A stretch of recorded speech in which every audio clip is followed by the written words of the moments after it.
You could ask God this week. It would be a simple step, but he would do this for you. God, help me discern the demands of my life. Help me see them for what they really are. Help me see what's really important. Because if I'm judging this, I'm thinking that the crowd's way more important than the one little girl. But only you can show me what really matters. Otherwise, you'll define distraction in a way that will cause you to miss God's direction in your life. And you'll skip the tea party to take the phone call. And you can call them back. But the next time you see your kids, they're going to be Lord of the Flies, at least in my house. Touch somebody, say, go to the tea party, man. Go to the tea party. Just go. And then, if God can help us discern the demands, maybe he can help us, number 2, locate the leaks. Locate the leaks. It's very interesting when you begin to study. I don't know why I bring these notes up here with me. I know where to read from. But I need to pull this up because it's kind of complicated. And I'm not a sociologist. I'm not a psychologist. I'm not an ornithologist, proctologist, none of those things. But just some things I was reading this week. It talked about how what's really happening when we think we're multitasking. They've done enough study of this guy to tell us that he's not as capable as we think he is of switching between stuff all the time. And the amount of efficiency that we lose when we multitask is remarkable. They even say that it's like your brain is leaking going between function and function because your brain operates on different channels or something like that. You're going between the channels, you try to cross them over. Yes, even you ladies. I know you think you're the multitasker masters of the universe. And I know you have to do it sometimes. I know you can't always do one thing at once. But I will say this. Even Jesus could only do one thing well at once. He had to leave one thing to do another because he could only do one thing well at once. Even Jesus had to harness the power of focus to leave the crowd and go to Jairus. And so he did it. And while he's going, okay, we've already got distraction number 1 is that a crowd met him on the other side. We've got distraction number 2, guy interrupts the church service and asks him to come home with him. But then it gets ridiculous. And if you are in the position of strategically consulting Jesus how to make the mission happen in the next 3 years that you have in front of you, you certainly would advise this next move. Because he's moving now, he's on the move, he's going to an emergency. Would it qualify as an emergency that a 12-year-old girl is dying and you're the only one who has the hope of healing her? Would it? I think it qualifies as an emergency. So it's code orange.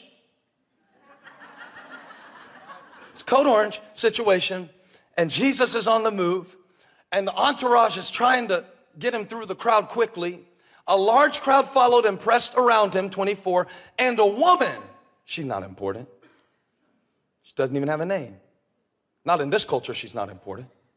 And a woman was there who had been subject to bleeding for 12 years. And she had suffered a great deal under the care of many doctors and had spent all she had, yet instead of getting better, she grew worse. I read that description about the woman, but it kind of reminded me of our society. Is that we are hemorrhaging. Going to all these different sources, trying to get healed. Yet it's really not making our lives much better, is it? Come on, talk to me. We're a whole lot more efficient than we've ever been. We got life hacks and shortcuts and apps for everything. But are we really that much wiser? I mean, true wisdom, the skill to live and put knowledge into practice. Do we really have that? Or are our lives leaking more than ever?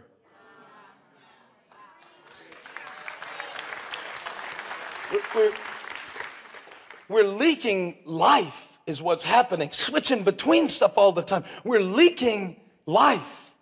That was the situation with this woman's body. It's the situation with our minds. We're leaking. That's what was going on inside of her. She was leaking. She was broken inside, and she could not hold what she needed to be whole. Leaking from the inside. And so she comes to Jesus, and she's tried all these other things, and she gets his attention in a strange, unusual way, which I will show you in a moment. But first, I want you to think about where the leaks are in your life. Where the leaks are in your life. They did a study in the 1970s that you would swear was done in 2015, where they started finding out that the way your brain works is that information comes at a cost. The cost is called attention. So the only way to attain information is to consume it at the cost of your attention. You with me? Are you with me? You with me? So the information consumes the attention. Therefore, the article said, we are at a time where we have a wealth of information and a poverty of attention. That was the woman. That's us. She had a wealth of doctors' opinions. She had a wealth of treatment options. Yet she had a poverty of what she truly needed to have the connection that could heal her until this moment.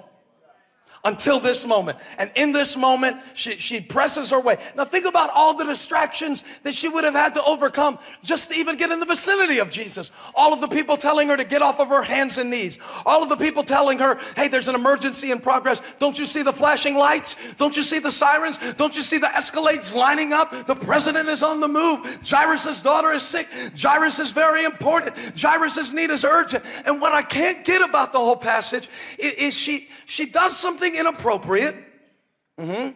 She does something impulsive. Yeah. She reaches out for God in a way that's superstitious, but it works.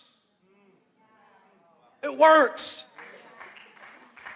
When she heard, 27, about Jesus, she came up behind him in the crowd and touched his cloak because she thought, I'll try everything else.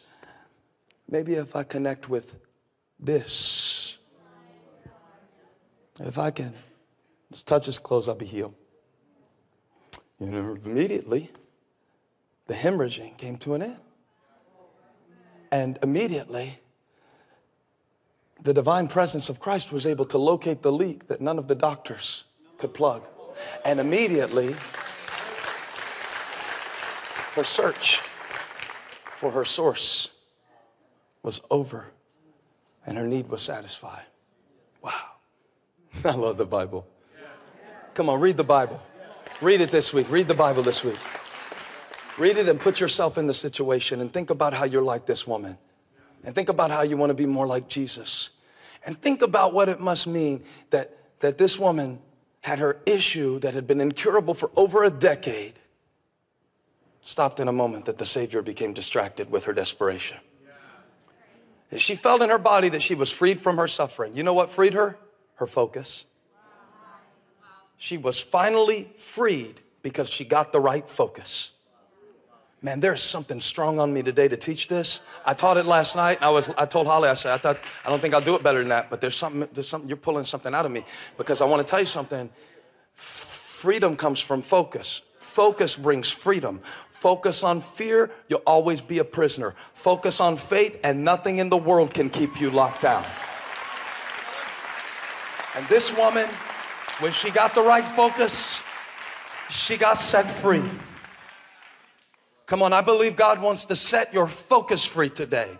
You've been so focused on the wrong things. You've been so focused on the last 12 years. You've been so focused on the childhood you didn't get to experience. You've been so focused on the promotion you got passed over for. You've been so focused on what might happen. You've been so focused on what one person said. You've been so focused on the wrong thing. So you've been in chains, but not after today, because there's a connection point in this church today. It's called the Spirit of God. If you plug into this, what the doctors couldn't do, what no other stream could bring, the Spirit of God can bring into your life in an instant. Make the connection. Touch 7 people, say, make the connection. Come on, let's hook up with something that has the power to heal. We're hooking up in all the wrong places, with all the wrong people, with all the wrong priorities. But I want to get hooked up today with something that can heal my life and make me whole.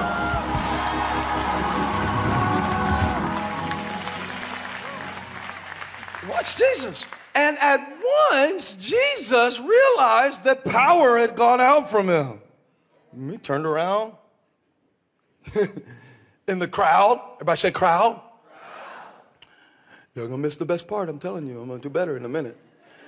He turned around in the crowd and asked, who touched my clothes? A big crowd, and he notices just like one person. He turned around.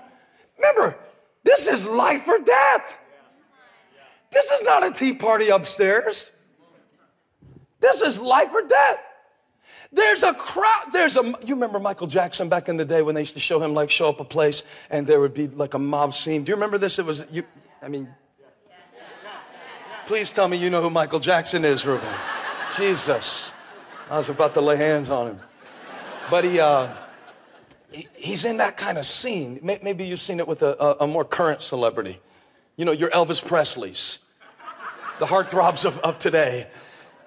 But they crowd around him. I actually was in a situation like that last year. It wasn't me they were chasing. It was somebody that I was with, and it was crazy. I'd never seen anything like it before in my life, and it's crazy. And so I could people were shaking the car we were in. The car was shaking. It was crazy. I never seen anything like in my life. I never experienced anything like that in my life. And Jesus experienced it all the time, and so it's kind of normal for him. And where he goes, somebody trying to get to him, so they try to get to him, and they're pushing, and they're pushing him around, and pushing him around, and all of a sudden he stops and asked the disciples, who did that?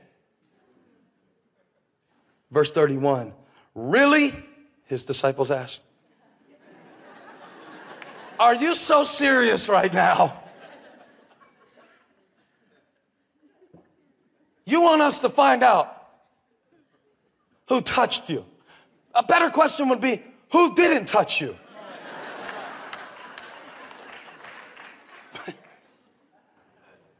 Jesus stops the procession that can save a girl's life to try to locate one life that was leaking, that needs to be made whole. Because he realized power had gone out from him. You see it? It went out from him. Hold that. It went out from him.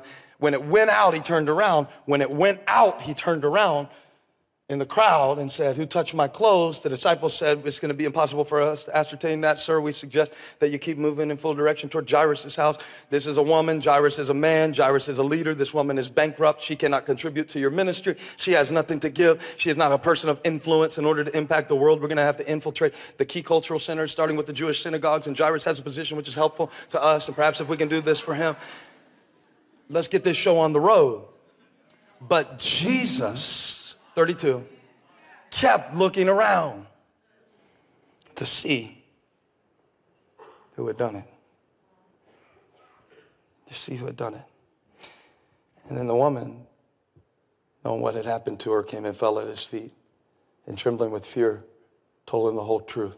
And he said to her, daughter, your faith has healed you. It was her focus, empowered by her faith, that made her whole where her heart used to have holes. Go in peace. I don't just want to heal your body. I want to heal your mind and be freed from your suffering. It's so good. Not for Jairus. Not for Jairus. It's good for the woman. But while all this was going on, and everybody saw such a touching scene of a compassionate rabbi who was able to be stopped in his tracks by the desperation of one woman. It says that while all this was going on, some people came from the house of Jairus, synagogue leader, said, we missed our shot.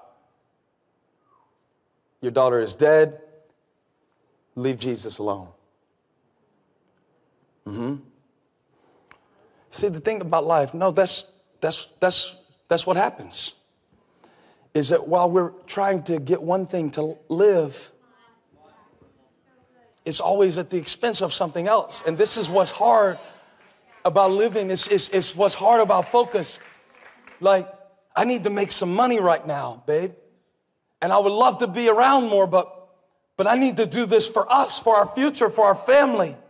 Because I'm looking out and I'm trying to see where our kids are going to want to go to school. And if you're not going to homeschool them for college, I got to get this money while I can. But while I was out earning to provide for you, your emotional state was unattended. And so now I don't know how to keep it all alive at one time. That's the struggle of it. That's the problem with distraction is I can't decide which one is a distraction. I want to have a tea party. I need to make this phone call. I got a couple thousand people coming to hear me preach. What do I do? Which one should I let die? And what he did made no sense because they teach you from a business standpoint, you got to know the difference between what's urgent and what's important. And that's typically good advice. It's very practical advice. It's meaning that, you know, the text that came from them that is their emergency because they didn't plan properly shouldn't derail your whole day. Just because they didn't plan in time doesn't mean you've got to shut down your scheduled activities that are priorities in order to deal with somebody else's dysfunctional planning. Wow. That's $99. Business seminar. But then, if you take this situation into account, that's out the window. Because, okay, who's more important? Jairus or the woman? It's not a trick question. It would be Jairus. Would you say Jairus? Jairus more important. Which one's more urgent? A woman who's been able to live for 12 years with the condition, or a daughter who might die at any moment? She's a little girl. The woman's already lived a little while. The girl should get the chance to live a little while. The kid's always more important. Always save the kid first. And Jesus did what wasn't as urgent and what wasn't as important. So y'all have a good week. And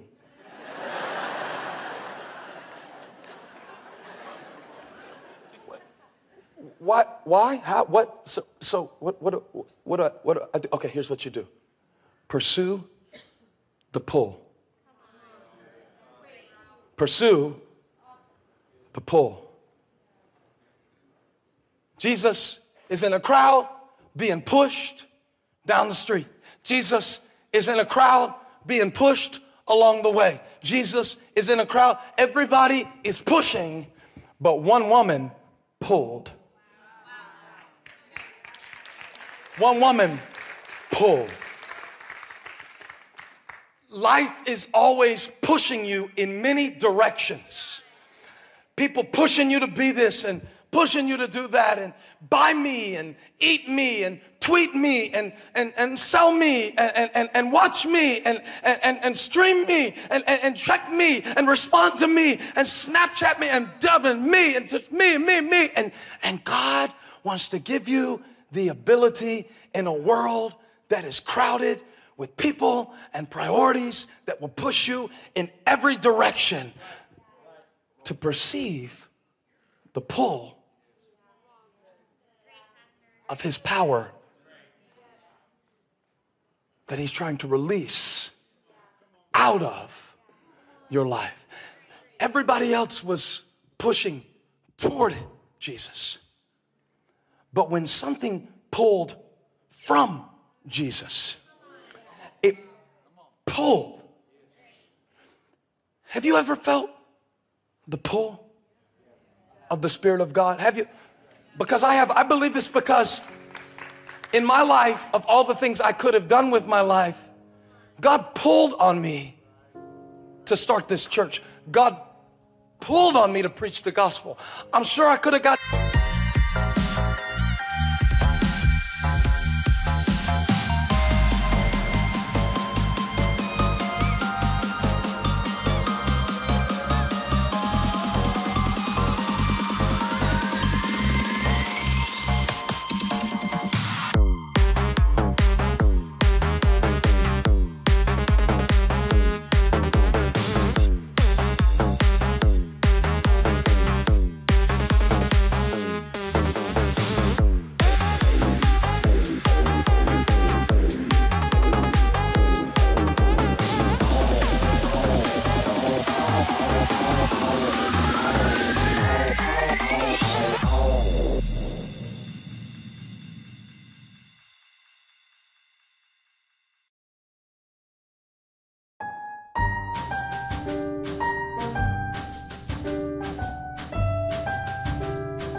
distracted with other things, and maybe you think I couldn't have been good at anything else. I don't know, maybe you're right. But all I can tell you is something was pulling me from a young age. That's what separated the woman from the crowd. It's the pull of God. The pull in the midst of a pushy life. Jesus always refused to be pushed into anything. He would not be pushed to the coronation before the crucifixion. He would not be pushed to be a king before he suffered as a criminal. He would not be pushed, but he could not resist the pull. The pull.